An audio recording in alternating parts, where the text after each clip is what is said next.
Svätá Terézia od dieťaťa Ježiša hovorí: Ježiš zomrel na kríži v potupe.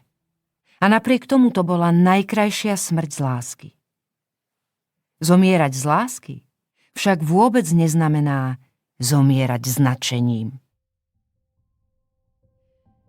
Utrpenie nepotrebuje súhlas, aby nás v živote sprevádzalo. Prichádza slobodne, za neočakávaných okolností a foriem. Mení priebeh udalostí či spôsoby nášho myslenia. Núti nás padnúť na kolená a pripomína, že človek nie je absolútnym majiteľom svetla, ktorý zdedil, a už vôbec majiteľom svojej osoby. Stretnutie s utrpením je pre každého neopakovateľnou skúsenosťou. Neuskutočňuje sa podľa vopred pripravenej schémy, ale berie do úvahy originalitu danej osoby. Utrpeniu sa teda nemôžeme naučiť a mať túto úlohu raz a navždy hotovú, čiže vyriešenú.